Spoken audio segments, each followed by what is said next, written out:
name's David. And I'm Russell. And this is Old News. It's good to be back. Again. Eventually. Oh dear. This is the usual internet thing we're going to start with. An apology. We have been off air for how many weeks now? 6 weeks? Something like that, yeah. Yeah, but in fairness, I have been across to Canada for a couple of weeks, which was fabulous, really, really nice. Yeah. If anybody fancies going to look at a bit of Canada, Nova Scotia is very nice. The people are tremendously nice as well. You know, it's that shock horror. Canadians are nice. Nice Canadians. Were they also polite? They were very polite to a fault, and it was really interesting how that part of Canada seems to really retain.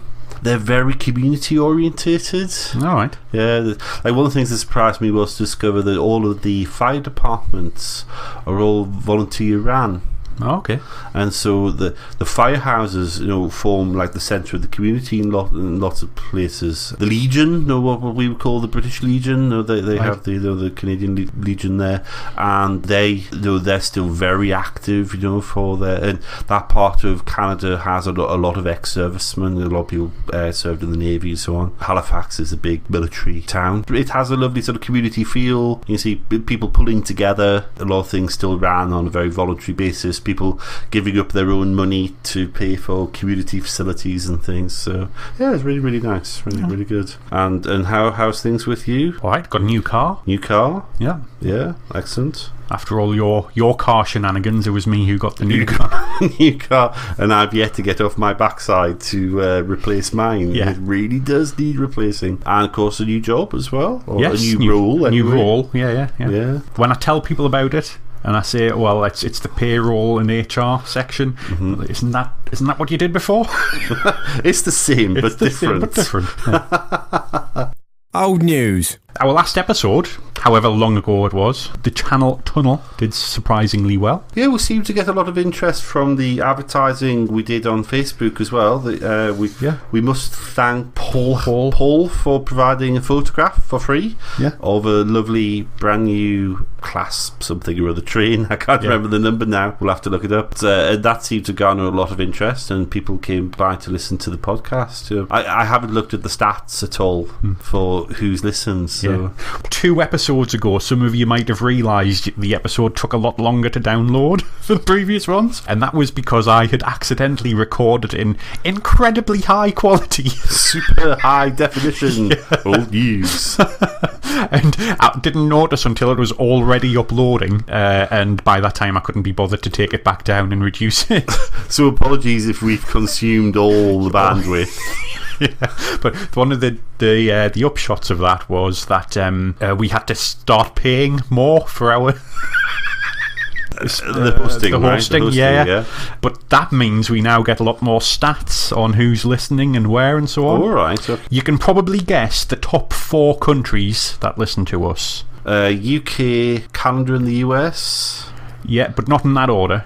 And fourthly, I don't know, Australia, I'm guessing. Yes. Okay. So it's actually USA, UK, Australia, Canada. Right, that's in that order. Yeah. Who do you think is 5th?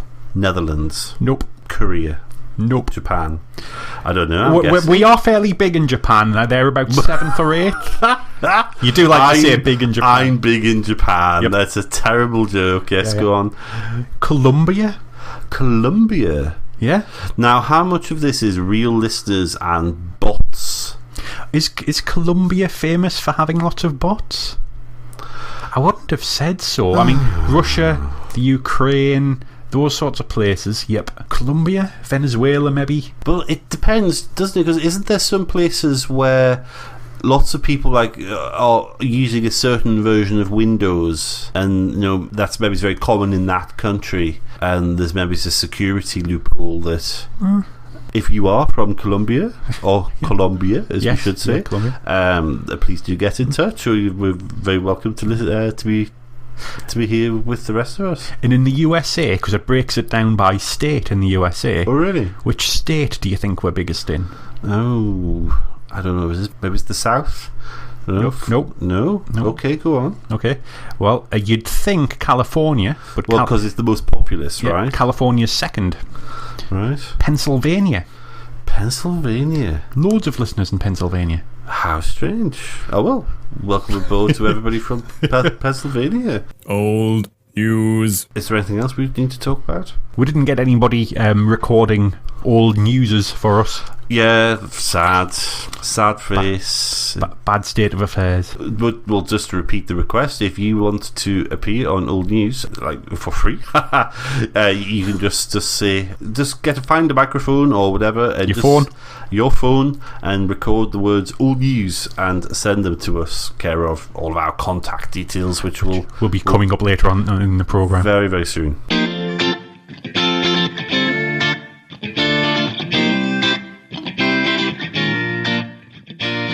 You can contact Old News on our website www.oldnews.podbean.com. You can email us at oldnewspod@gmail.com. You can search for Old News Podcast on Facebook. You can tweet us at oldnewspod, and you can search for us on YouTube.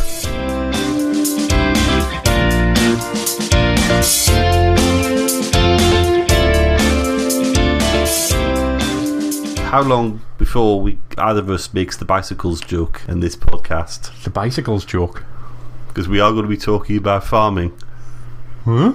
Okay, we'll wait to see how long it is before I manage to shoehorn in the bicycles comment. No idea. Into the subject then. Into the subject. I'll have the beef. Well, I'll stick to the minted lamb. Typically British. So we're talking about bovine spongiform encephalopathy, which we will abbreviate to BSE, or I think or mad cow disease. Mad cow disease, yeah. It's interesting, isn't it, how if you read anything that's British, we always say mad cow disease or BSE, but the American media will always just abbreviate it to mad cow. Will they? Yeah. This is obviously one of these sort of strange linguistic quirks. American media says mad cow. It's like, just the one? Really? Yeah. Just one massive insane cow trundling about with a funny hat. Yeah. But this is the thing, right? And I think this slightly reflects what I noticed when I was looking into this, was that I started with a little bit of levity, because I think I was very young when this starts, and there was certainly quite a lot of joking and kidding around at the time. There was the joke about the two cows in the field. One says, "Oh, what do you think of this mad cow disease? Are you worried about it?" And the other one says, "Oh, I'm not concerned at all." I said, "Well, why is that?" I said, "Well, I'm not a cow, I'm a teapot." Right? And I remember that. So that is hilarious. And whenever there's these sort of slightly serious issues, there's always this kind of humour. But I think the more I looked at it, the more I realised how serious this issue was. Yeah. And when we get to sort of the human effects of what's happened because of the outbreak of BSE, you start to think, this is a death toll running into the hundreds, and all of those families that have had people taken away from them, and often some folk really quite young. And you start to think, this is like, despite the kidding around and the lawful jokes in the press and things we lived with for a good number of years while this crisis unfolded, this is actually really quite a serious topic. And by the end of it, I was a bit deflated. Yeah. So I don't know how. I mean, do you remember how this was reported at the time? I remember all the jokes, and I remember a lot of serious stuff in the news. Quite a lot of fear mongering. And there's a little bit of context about that I want to talk about with respect to other food scares we've had. So we'll get to that sort of in a few moments' time.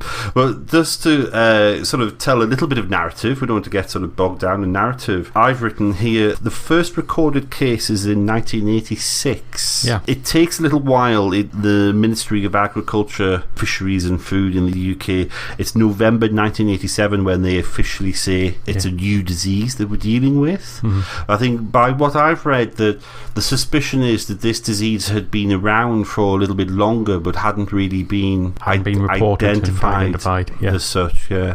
So you've got a little bit about what BSE actually is and what it does. It's a prion disease, or prion, however you want to pronounce it. Yeah, I think I read it as prion, but I've got a feeling that prion is probably the more. Anyway, go on. Yeah. So a prion is it's what you might call a corrupted protein. Yeah. It manages to spread. So if you get a corrupted protein, one of these prions, into your body, it'll affect other cells with those proteins and turn them into prions. Yeah.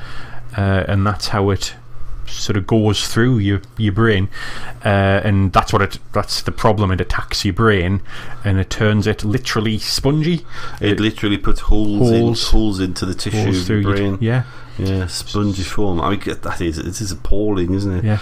And I suppose then you get sort of loss of brain function, I guess. Motor control and and usually the only way to tell if someone has definitely had it or if a cow has definitely had it is post-mortem. Right. There are other ways where people have tried to test, blood and urine and things like that, and some of them are promising, but there's still no properly accepted way of... Yeah, I was reading a little bit about a test whereby they were taking a blood sample and then shining a laser through it somehow to detect. But this was extraordinarily finesse and very, very tricky to do in the field, kind of thing. It's not like a simple test where you can take a sample and dip a paper strip in it or whatever. You need a special apparatus, and it's very expensive, and it's still not fully sort of effective as yet. But it's amazing to think that we've had 30 years of research on this now, and we're still not very much far. Yeah, very far forward from where we were. Yeah, and the thing is with these prion diseases is that it's not like viruses we can sort of control through eradication and through vaccines and that kind of thing. Although we tend not to vaccinate cattle and things in Europe, do we? But also like bacterial infections we can control with antibiotics and that kind of thing. But these prion diseases, there's practically no way of getting rid of them. There's no defence. And one of the things that struck me was these things, of course we're going to be talking about meat products, they remain viable up to 600 degrees Celsius. So even if you take your beef burger and cremate it and then eat it, it's likely that it's still infected. That blows my mind. That's perhaps the wrong phrase to use in context. But that just really, really surprised me. The crisis reaches its sort of peak in about 92, 93. I've got the number of UK victims of sort of the disease that stems from this, which is variant Creutzfeldt-Jakob disease, which henceforth will be VCJD. I'll take that pronunciation on the chin. 177 cases in the UK. Which is the most in the world. The most in the world. Country. Total is what, 200 and... I didn't write it down. I did write that down. We'll find it in the notes. Something. And so there's this sort of acknowledgement that we've got a disease, but I think there's a certain amount of element of trying to play it down at first, and then it takes a long time to really establish the link between BSE and the VCJD. I mean, that's not really conclusively medically proven until 1996. Although up to that point there's a long period where I think there's a lot of the food safety people and scientists are going, we strongly suspect this is the case. Obviously they couldn't say it definitely is. Definitely is, and so the solution was essentially eradication, wasn't it? It was where it was detected in herds. Kill the cows. Kill not only all of the cows. So it might be worth talking a little bit about its causes now, do you think? The reason it's VCJD, the reason it's variant CJD, is there is a condition called CJD which has existed, was identified in the 1920s or 1920s. It's long-standing, isn't it? And I was reading the NHS Choices website, and there's an inheritable form of it which is very rare, and there is sort of other forms which sort of exist in the human population anyway, but they are quite rare. And I think one of the reasons why this became detected was because even if a handful of cases was a big increase. So moving on to where it came from, there's actually a surprisingly large number of theories. But I mean, the proximate cause is what we were feeding the cows. One way or another, what we were feeding the cows. So we got into this situation of feeding cows. Which it just blows my mind that we ever got to that position. Yeah. I was reading about this, and there's been sort of getting into sort of agricultural economics about feed. In the US and Canada, soybeans grow very easily, so there's an awful lot of cattle feed, or in like concentrate cattle feed in that market is soybean. Soybean doesn't grow very well in Europe at all, and so there's this market for meal, and meal just produced from ground up anything really, food scraps, which would contain meat, and also cows that had been disposed of. Presumably all those would be cows that are ill, lame, can't be slaughtered or have reached the end of their productive lives, old cows. And of course we're talking about a disease that builds up over time, so the older the cow is, the more prions it's got, the more at risk. And so this is they reckon this is like an acceleration. This is why it became so bad. Once it was in the system, we kept feeding it back in, and the build-up got faster and faster. So once the crisis breaks, we've got all the more cases of BSE. So you've got a little bit of a list of what we think might have been the origins, how it originally got into the cows. Into the system. So the generally accepted theory is that there's a disease in sheep called scrapies. I'm not sure if I'm pronouncing that right. Well, I've got it without the S, scrapie. Right, scrapie. And infected sheep with that sort of contaminated. They weren't directly fed to the cows on purpose, but contaminated some of the bone meal and what have you that was being turned into food for cows.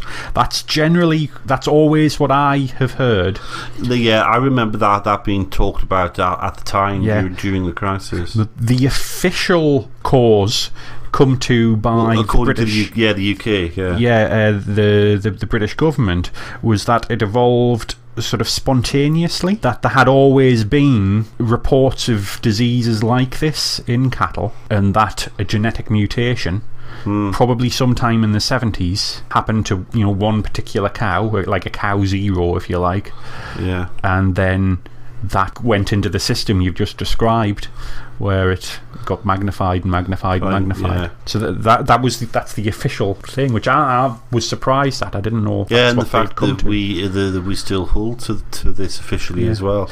But there's another take on it, that there's descriptions of diseases very similar going back to antiquity. I mean Hippocrates himself. Mentioned it in the 5th century BCE. So. Which was a long time ago, right? Well, this is old news, right? So it's interesting to think that this could be something that has maybe come and gone over the years, you know. But you do wonder that the outbreaks must have only been very small and localized, perhaps, in the past. But of course, now we're talking about an industrialized system, where we're talking about producing meal feed from ground up cows and bones, on an industrial scale. What they probably would have had, you can imagine, some of the cows in that herd have gone a bit mad. When we say mad, what tends to happen is they lose motor control, particularly of the hind legs. I remember seeing the footage of cows sort of staggering about. It's very distressing. It is, what you're seeing it, so they would probably notice that, and they would just get rid of them. Because they'd be declared lame. I suppose they might eat the meat, so you might then get it in humans, but that would be it, because they wouldn't then feed the cows to other cows back then, so it would stop. Another theory that you mentioned first, but I found it on the internet afterwards, and this one was very controversial, was that bone meal used for cow feed in Britain was imported from the Indian subcontinent, and the allegation that it was actually infected with human bone meal. That is just truly awful to contemplate. With sort of what you might call traditional CJD. So we might, there's a possibility that we might have fed cows humans. But it should be stressed that the Indian government absolutely refused to accept that had happened. Now, you could say that that's a little bit dodgy, because that stinks of a government sweeping it under the carpet and saying, no. Just any sort of knee-jerk reaction to an embarrassing allegation. Which is something we'll come across a lot in this story, I think. Yeah, there is. But, that's just horrendous to think of. I think when the Indian government's really denied, because it was published in The Lancet, which is like the premier British medical journal. They then replied, didn't they, in like sort of after the Indian government. Did you see the reply? Oh, I didn't see the reply, no. In the reply, well, not having read the actual Lancet article, but they were saying that they felt that their theory was as valid or as likely as anybody else's, but probably couldn't really be proved. They just had a bunch of suspicion and circumstantial evidence that fit the data, but can't really be proved as much as any of the other sort of theories we've mentioned in the last few minutes. Yeah. But I don't want to give that too much airtime. I think because that could potentially be, well, we'll get ourselves banned in India. Let's just go for it. Of course, they did say the Indian subcontinent, so it could have been Pakistan. It could very well. So let's just go for both of them. Go for getting banned there. And the next one, fertility treatments for cattle made out of hormones from the pituitary gland of other cattle. That's another way of getting the prions. Right. Because there's a few cases of traditional CJD turning up in humans just after someone's had brain surgery, and the instruments 6 weeks later being used in someone else. Right. Which of course was going on a lot in the 80s. Right, okay. So you can imagine, take something out the pituitary gland of one cow, stick that into another. Oh, right. Okay. And growth hormones, same thing, although that seems to have been sort of discounted. So I've put that sort of as a little in brackets. Yeah. Right. Oh, another one that I thought was sort of interesting, but I don't know how they can prove it, was it might have come across in an African antelope into a safari park in the 70s. That's interesting. Because antelopes are, in the same way sheep are with scrapie, right. Antelopes have a similar disease and are very susceptible to it. Apparently there was a lot of safari parks popping up in the 70s. Right, yeah, that's true. Yeah. But what they didn't explain was how that could have gotten into the food chain of the cows. Right. Other than, well, this antelope died and the safari park sold the body to be used. Well, I mean, it could just be sold as agricultural waste like anything else. I suppose it could have been, but it didn't explain that, and it wasn't made clear. But it's very tempting, isn't it? It's very tempting because that almost seems to mesh with the official government explanation of something. There was a cow zero. Well, there might have been an antelope zero in the 1970s. That's curious, isn't it? Yeah. And the final one, which is my sort of half theory because it's not.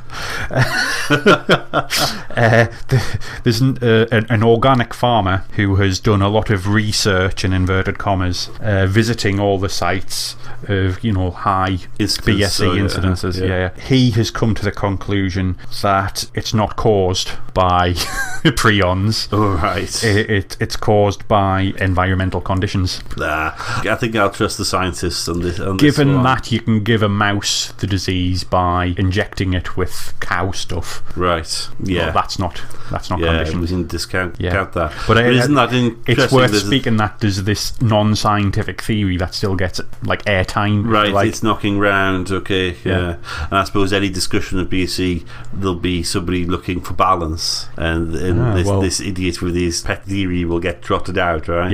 Yep. Okay, there we go.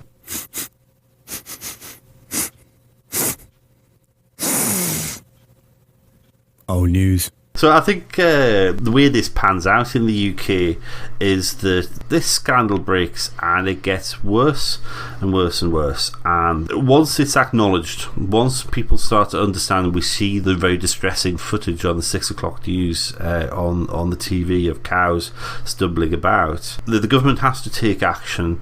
And so they want to try and promote British beef as being safe, but they also have to take action, and so the action is eradication. And there's obviously a huge amount of money spent on that. There's a huge amount of money spent on compensation for farmers having lost their herds. Because in some ways, I think it's sort of easy to insult farmers for having fed cows to cows, but they were doing nothing that other people weren't doing. This was quite accepted practice at the time, this is, and not just in the UK, which we'll get to as well. And so very famously, there was the Minister for Agriculture, Fisheries and Food, John Selwyn Gummer MP, the Right Honourable, I suppose, at that point, Secretary of State, and he was responsible responsible for food safety at the time. And anybody who remembers this incident, this very famous thing, and it was in May 1990, was at an agricultural show, I think it was, and in front of the press, bought a cheap and dirty beef burger from a burger van and proceeded dirty burger to then try and feed it to his daughter, his 4-year-old daughter, in front of the press and go, there's nothing wrong with this beef, it's perfectly fine.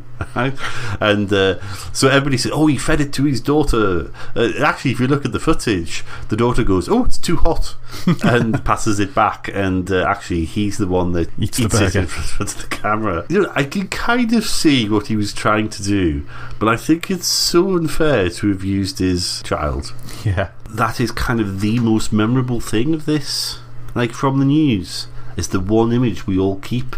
It's the one thing that was joked about so much, and everybody still remember. And the only reason, like, of all the cabinet ministers under Thatcher and major governments, people still remember his name, like as an agriculture secretary. How many other agriculture secretaries can anyone name? And the sad thing is, like, because he was environment secretary before that, and he was the one that brought in landfill tax. Right. And was actually very good on the environment. He did a lot of good in his position, right. And he's been very good on marine stewardship and things like since he was in government. But this is the thing he's remembered for. Feeding his daughter a burger. Yeah, it's really sad. Well, the other thing is immediately after that incident, he then gives a statement to the press, and he's kind of saying British beef is perfectly safe. We've got the scientists and all the advisors, the government making decisions promptly, and we're very active on this, and we're all agreed that it's perfectly fine to continue eating British beef. And it's a very kind of upbeat, and in some ways it smacks of taking it too far, brushing it, and like trying to minimise the issue, and trying to say that everything's fine. But then again, I was looking at it. Here's a question: do you remember when the egg scare was in the UK with Edwina Currie? Edwina Currie, yeah, that was a little bit earlier, wasn't it? It was in 1988. I'd forgotten that came early. So just to tell that tale, a government minister at the time said that British eggs were infected with salmonella, right?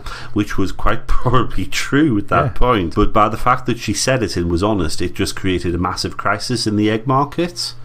In some ways, it kicked butt, and it changed practices in the egg industry. In the egg industry, it really did, right? And salmonella in eggs is almost unheard of now. It does happen, but it's always under control. But it's interesting that the disaster that was that, and it kind of ended her political career. Absolutely, yeah. It really did. Gubba tries the opposite, but did he try and take it too far? Yeah, I think he did. And because then the story in the UK then is all about the economics of this, because the European Union and the United States and Canada, all of our export markets, they just close the door and go, no more exports of British beef. And that really damages our industry. I must admit that I didn't follow up on the numbers, but I think that damage is still ongoing.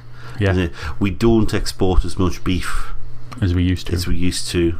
Yeah. And well, I mean, while we were researching it, to let people in on our process this time, we were a little bit different in that we researched together.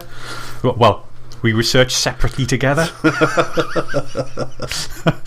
I still can't get my head round how the bans worked, because by the time Foot and Mouth came along, which was a later British food scare involving every kind of animal, the exports got closed down again. And by that time, people were saying that, British beef was seen as excellent quality beef in Europe, and we saw a sudden increase in the quality of beef we had in this country because the good stuff stopped being exported. That's right, yeah. So I still can't work out, because the BSE export ban was in place for at least 10 years. Yeah, it is. It's 10 years until it's finally lifted. And France didn't lift theirs because they kept theirs illegally for quite a long time afterwards. Yeah.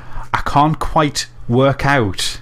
So we were banned from selling beef, but then we were banned from selling beef while still being banned from selling beef. But under Foot and Mouth, I think we were banned from selling a lot of other stuff as well, wasn't it? Like pork products and... Was it? Yeah, all kinds of different things. Because I remember when that happened, if you went to Wimpy's, of all places.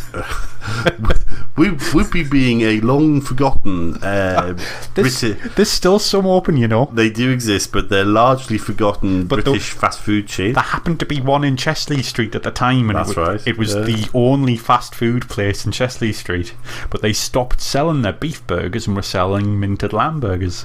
Is that right? Because they were safe, whereas the beef burgers might not have been. It's worrisome to think that because the products which really are a problem are it was beef on the bone, because where you've got beef, the meat next to the bone, where you've got the nerve tissue, and also spinal columns and so on. All the tasty bits of meat. All the tasty bits, right?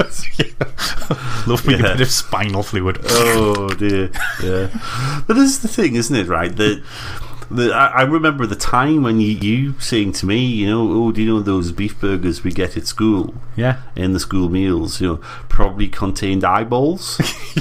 Yeah. Because that was like a common usage for that kind sort of meat, was just to be ground up and put into, well, I used the term meat loosely at that point. Animal protein product. Animal product. Yeah, and you know, that was very common, and because eyeballs have all the nerve tissue at the back, that's where these prions will gather, you know. And so if anybody's had a dose of it, it's our generation. Yeah, that's quite scary, really. Yeah, and well, I suppose this feeds into something. I think we're probably going to be doing this later on, but it's a nice little segue. Our generation are probably going to be hit by it.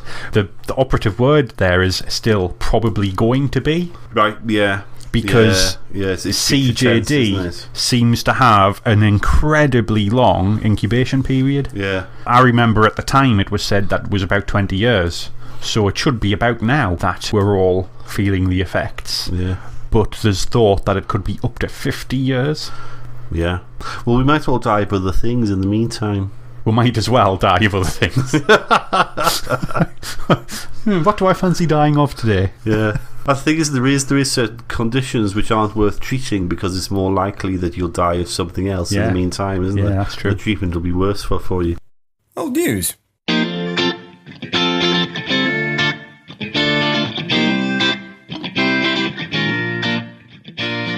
Remember, listeners, we'd very much like everybody to share and subscribe. So we're available on iTunes, Pocket Casts, Player FM, and all your favourite podcast apps, and also on InTune Radio, and even through Amazon's Alexa. So like, rate and subscribe, and reviews on iTunes, please. Thank you very much.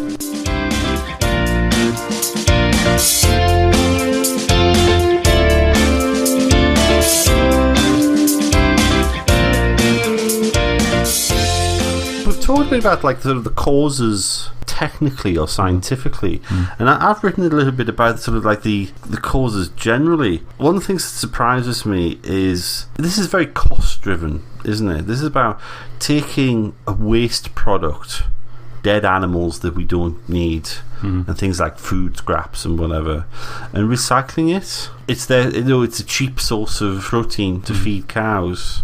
I can sort of see why they did it, because it's very easy, you know. Like, I've written a bit about sort of the power of farming lobbies, which we'll come across later on. Like, farming lobbies are extremely powerful. Right? They're big businesses. They're the big landowners, aren't they? They consume a lot of sort of effort of the state. Again, it's very easy to point the finger at farming lobbies, particularly things like, you know, the National Farmers Union, and go, oh, these are terrible vested interests. But farming's really important. Yeah, it does create food. Yeah, it's like it's the foundation upon which like industrial society is based. We still need that, and so when farmers say we want to do something that's cheap to make food cheaper, I can sort of understand that. People want cheap food. People need cheap food, or they'll go hungry, or we'll have to pay people more wages to buy expensive food, and that's bad for the economy. So I can sort of understand a bit of that. So it's very, you know, there's the whole thing about, oh, greedy farmers. You never see a farmer on a bicycle. Ah, right, okay. It's a cliche. But yeah, there is a cliche out there, right? You never see a farmer on a bicycle. Yeah, you only see them in Range Rovers. In Range Rovers driving in nice cars in town. And yes, that's because land is valuable. Land, if it's worked well, will provide that sort of income. But I find it weird, but I sort of understand the economic pressure to do it. I think the other thing as well is we kind of forget that this is all done in Europe, especially, is done in the background of the rather boring subject of the Common Agricultural Policy. This is when we were still paying farmers to produce, and it didn't matter how much you produced, you would get paid for it. You'd get guaranteed prices. And that's how we ended up with mountains. Yeah, but mountains. Do you remember surplus beef? I don't. We've talked. I actually don't remember it, but I do remember talking about it. Where there was just cans, canned stewed beef. Just marked as beef.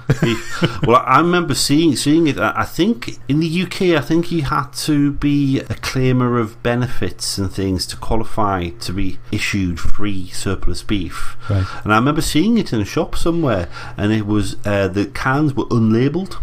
Oh, unlabelled, just silver, right? Yeah, just silver with the boxes. Like the boxes were labelled. Presumably, it was like a print on top. But so we're in this era again. There's this rush to produce stuff, and you wonder if this is a driver, for the use of strange meal products. He's just a way of making more.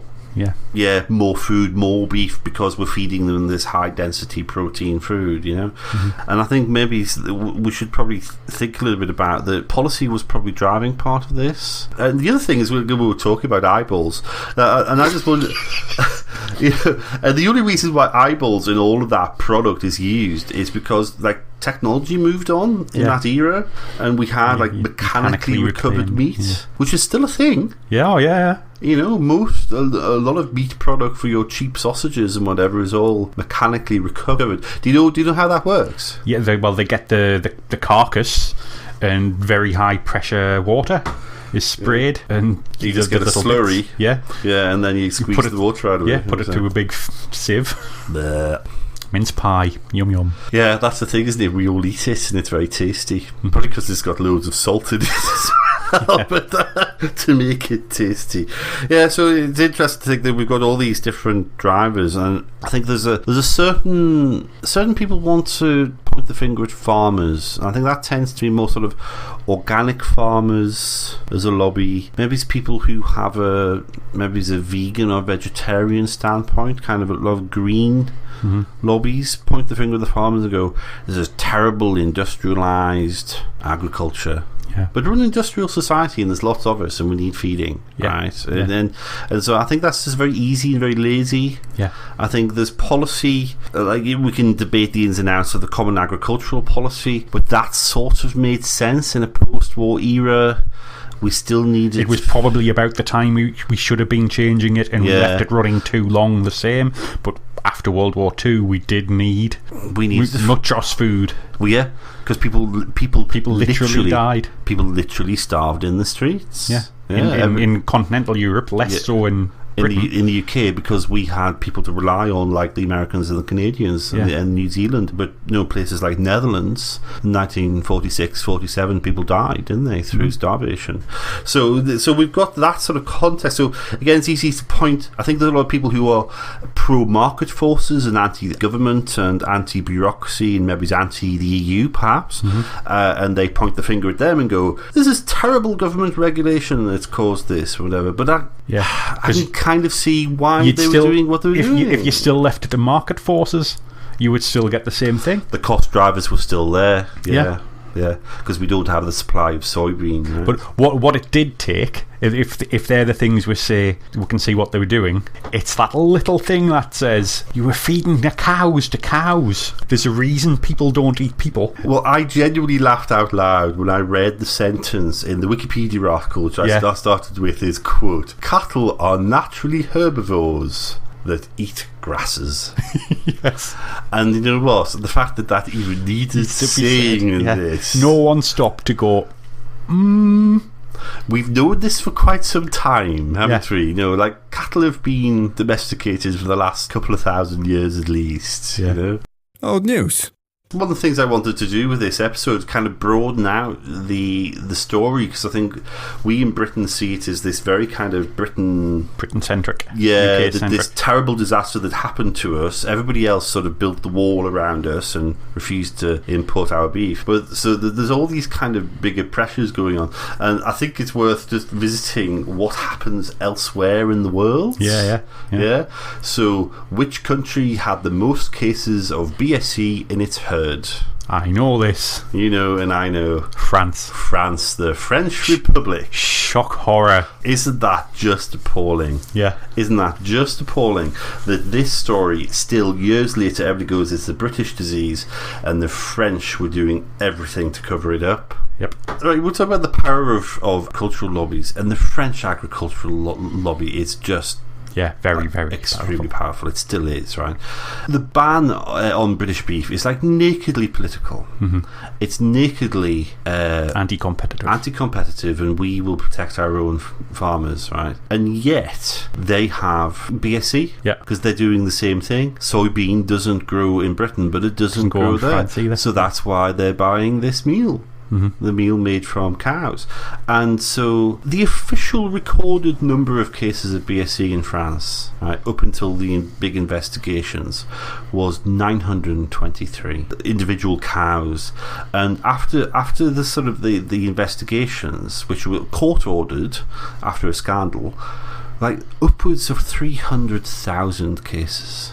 An interesting difference was, you probably saw the same table I did of the number of cows infected, where France had more than the UK, but in terms of number of people infected, the UK was still well ahead of France. I wonder why that is. Yeah, that's just what I was going to ask. Did you find anything about why? I didn't know. I didn't. Unless they just caught it faster. I wonder how much is this to do with French eating habits. It could be.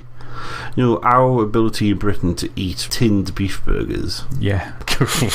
Right? Compared to... Come out to the club at 3 o'clock in the morning. Absolutely. Hammered on cheap lager. Yeah. Go to the dirty burger van. And then feed your 4-year-old daughter a tinned beef burger, right? This is the height of British cuisine. At least it was in 1989. It still is. Onions on that? Yeah. Oh, yes, please. Some boiled onion. Yum. I mean, but this is pure speculation, though, right? We don't know. It is curious. So, despite the enormous quantity of BSE, and this is the thing, that all the noise made by the farming lobbies in France and the politicians in France to keep British beef out, and they did it illegally against court orders and all kinds of things once the ban had been lifted, was largely just to disguise the fact that they had a problem of their own. So they have had 9 cases of VCJD. That's still 9 people that haven't been protected when they could have been. Once they saw what was going on in Britain, that they could have done the same thing. Yeah.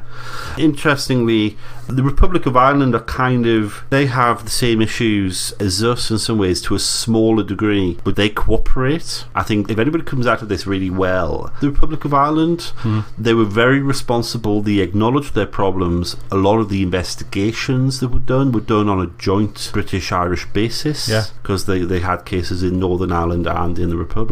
So despite the fact that they've had 1,000 cases of BSE, or so, 1,100, they dealt with it the same way that we did. But other places sort of that had smaller issues went and did the same as France, Spain, Portugal, Germany, and Belgium, where presumably they had 2 types of BSE because it's Belgium, right? The strong suspicion is, like in France, did they cover it up? Is it massively underreported? Yeah. So it might be seen as a British problem, but the agricultural system, it was the same all over Europe. Yeah. Old news. Most of this crisis is wound up by 1996 in the UK, although the ban persists. We've got what happens when is it in Japan? Well, 2001 in Japan. In Japan. It was what made me sort of laugh was that the European Union were running a study and they were about to say that Japan was at risk of getting BSE. So the Japanese government stopped cooperating with the study. Right. When did they have their first case of BSE? When they stopped cooperating. Yeah, right? later on that year, 2001. That's just And immediately all of the other Asian countries shut down imports of Japanese beef. That's just mad, isn't it? One of the things that surprised me is Japan didn't even have a food safety agency until 2003. What comes across, I think, in a lot of the countries is a sort of arrogance of, oh, we don't do that, that can't happen here. So the Japanese were very much, oh, we feed our cows on beer and, is it corn or something? Yeah, because they don't have a huge amount of land to graze cows on. Yeah. But there was nothing in place to stop people feeding their cows something other than beer and corn, or whatever it was. Might not have been corn, and turned out someone had been feeding their cows something that culturally they wouldn't normally. Oh really? Yep. Right. And that's where it came How much from. do you think sort of nationalism is a part of this? You know, that farming is seen as like it's a totem of national identity, isn't it?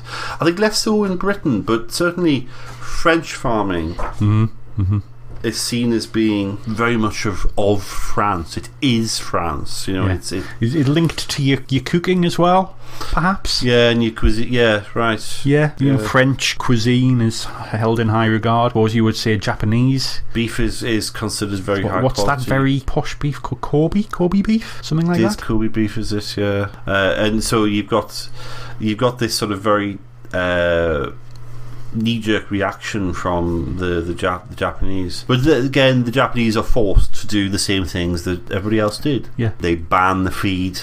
And they set up a governmental department. The Food Safety Agency. I started looking in sort of the depiction of BSE and the Americans, right? I had it in my head that the Americans had never really had a problem, and the Americans talk about mad cow, you know, like we were saying before, right?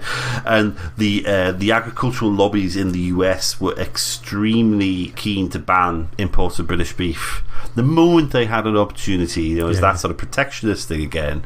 And so I like that. And do you watch The West Wing when it was on? No, I've never watched it. No. Oh, right, because there's a bit where there's a case of mad cow, right?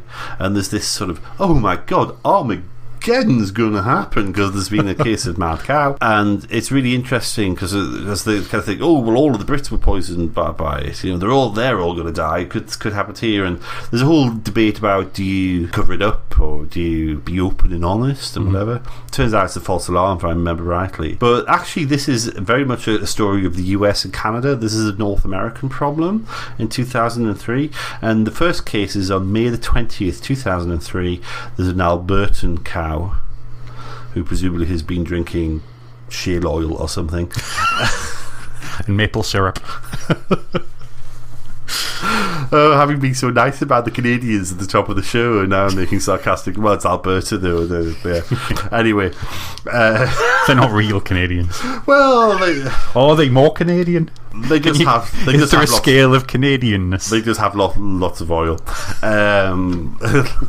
It's everything that's bad about Canadian politics plus oil money in Alberta. Anyway, so they have this one, and then in the USA, the first instance is December the 23rd in 2003. It turns out that this cow is actually an imported cow from Alberta, so it's a Canadian cow that goes, "Oh, I'm going to die," in America, which is obviously extremely embarrassing for everybody. But what's interesting, right, is that you just get these conflicting lobbies, right? Everybody, the Americans slam the door to Canadian imports, right? And which is just so bad for Canada. And then when that happens, the Canadians put restrictions on American imports, right? And this is all one trading area, right? And there's just the cost to Canadian farmers, and particularly in Alberta, was billions upon billions of dollars in lost trade and then in the eradication efforts and so on. There's actually then a battle between lobbies, because you've got the farming lobby on one side that says, let's keep Canadian beef out. But there's a big meat processing industry in the US which relies on beef imports. Right. So they counter lobby saying, no, Canada has implemented all these changes, they've banned the feed, they've got a testing program, So there's a whole battle in the courts, and then the US Senate votes 52 votes to 46 for keeping the ban or extending the ban, and it's on and off, and eventually they get it all sorted out because everybody sort of agrees that they're on top of the problem. Canada does all the same things that we have done. They remain a country that is at risk in the same way that we are, but we're like minimally at risk because we've got protection measures. The suspicion is in the States that their ability to monitor the cases of BSE is not great. No, you can imagine. Because of the internal farming lobbies. Yeah. They don't want to admit that there might be a problem with their beef. No. Because obviously it's a vastly important business. And there's this bizarre incident where there's one of the slaughterhouse companies, processing companies in the state, starts to test for BSE. Great. They're being responsible, they're being market leaders, they're doing something they don't need to do, and the Food and Drug Administration in the States actively stops them from doing it. It bans the sale of the testing kits to that company on the grounds that somehow that would be unfair competition on everybody else. Yeah. By imposing a cost burden. For the country that's meant to be the great capitalist. Yeah, you're stopping them stamping on. No BSE. Yeah. A company that says our beef is 100% guaranteed BSE free. No mad cow here, right? Like, much as I might find that a bizarre marketing strategy because of the sheer shrill nature of the coverage in the States, no mad cow here would make sense. And the government goes, oh, no, you can't operate in a free market like that because that would be unfair somehow. Never mind protecting the poor consumer when there might actually be a problem we're not acknowledging. Yeah. That it just blows my mind. Old news. One of the things that happened with the changes in slaughtering practices, we have far less abattoirs now, which means animals have to be transported further. Yeah, which means if they have some other disease like foot and mouth, it becomes harder to contain. Yeah, which is exactly what happened to us.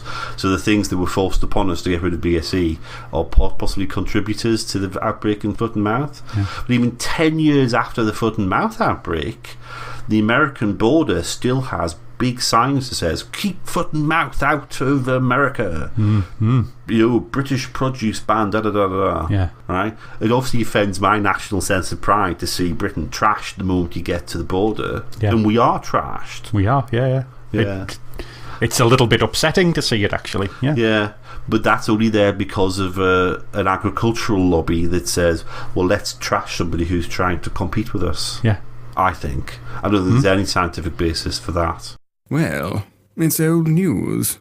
We've touched on this earlier, why it's important and why this affects humans and how it affects humans, and it's because of the VCJD. So let's look into that a little bit. So the first case of VCJD in the UK was 1994. I don't know if you saw what the symptoms are of that. There's psychiatric symptoms, which are depression, anxiety, and apathy. So it's a little bit worrying. But in the early stages, that could just be many people with a simple mental health problem. Yep. Then neurological symptoms are unsteadiness, difficulty in walking, and involuntary movements. So similar to as we saw in the cow footage in the early 90s. Yeah. Now, my problem is I've got 2 of those psychiatric symptoms and 1 of the neurological ones. That's right. So, yeah, you've got these symptoms, and people like us, our generation, were the ones that were exposed to this from... Yeah. I mean, that first guy who died in 1994, you think, well, that's quite quickly after the outbreak. But, of course, we're talking about a possible cow zero in the 1970s. Yeah. So he could have contracted it any time between then... Yeah. And this is the big thing, isn't it? It is unclear how long the incubation period is. Yeah. The interesting thing about that was that we talked about before, I remember hearing that it was about 20 years, but they now think it could be up to 50 because of a disease called Kuru. I'm not sure if I'm pronouncing that right. Which is from... Papua New Guinea. Right. Where, of course, they famously performed cannibalism, is that the right word? Yeah. Consumption of long pig. Yes. Apparently, the main thing, I know they've got this, the whole. I will get shot if we say that. Yeah. Certain tiny populations within PNG were famed for it, but this is by no means a majority pursuit. No. And only for very small periods as well. And it was dead people who died as a form of mourning. So they didn't kill people to do it. But that was banned in the 1950s. Right. So although it's almost certain that the practice didn't stop completely, Kuru is a disease which is very similar to CJD. It actually hit epidemic proportions in the late 20th century, so in the 1990s. Right, so that it's long as if after people, the ban? Exactly. Long after the ban, the number of people suffering the disease came along about 50 years later. Right, interesting. So there is the possibility that we're all still, a large number of us are carriers. In fact, it's been worked out in a large, sort of reliable study, a large-scale study in the UK. They think there's 493 cases per million people as carriers. Because there's this 2013 study that comes out with this 1 in 2,000 people in the UK. That's the same. If you work out the maths, it's the same figure. 1 in 2,000 people are carriers of the prion or prion, which could then develop the disease. There's an interesting article in the New Scientist from January of this year, so this is bringing it sort of right up to date. There's a case of VCGD in 2014. It's a young 36-year-old man who all of the VCGD cases up to this point, those people have a certain genetic makeup, and it's to do with the way they interact with the proteins. And there's 2 forms of interaction. Some people only have one, some people only have the other, and there's a third group who have both. This fella had both of these genes, or both of these proteins, which meant that he was the first case of somebody with both these sort of interactions where he got VCCJD and died, which means there's a new group of people who potentially are victims. Yeah. And because they have both interactions, it might take longer for it to build up. So there's this 1 in 2,000 figure from 2013, but it could be so much more in the UK population. It could be a much bigger group. But the article ends with an interesting point that if the 1 in 2,000 figure is right, we would have expected 6,000 deaths already. Right. We haven't had 6,000. So it's only very rarely people are having it build up. And become fatal. This is still only 177 people. So that was the note I ended on, and I thought, this is interesting. So it's kind of mixed. It's mixed news. We might. Yeah, we still could all die. We still could all die of it. Yeah. Anybody who ate school dinners in the 1980s, or have fun rolling that dice, or it might we might have already seen the worst of it. We might be worried about absolutely nothing on the way. And we haven't had a case of VCGD in a year or two. Yeah, I think it was last year. Last year was the first year that's been completely free. Free for a little while, so maybe we're seeing a tail end. Yeah, so interesting note to end on. Yeah. Concerning. Welcome to Old News. Well, we deliver the bad news. For your occasional dose of horrendous downers. Death and destruction. Oh dear. Well, I think that's all I wanted to talk about. I think it's been interesting. And it's been interesting to see that something that kind of was forgotten about it still echoes in the press. It's still around as a news story, but it's moved into the scientific press. There it is in the New Scientist quite prominently, but it doesn't make so much of the mainstream news anymore.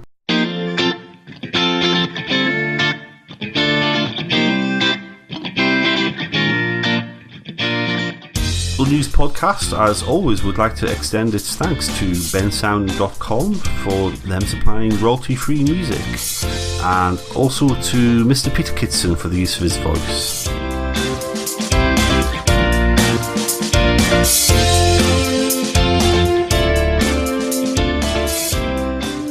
Well, thank you for listening. Hope we haven't sent you away too terrified of mad cow disease.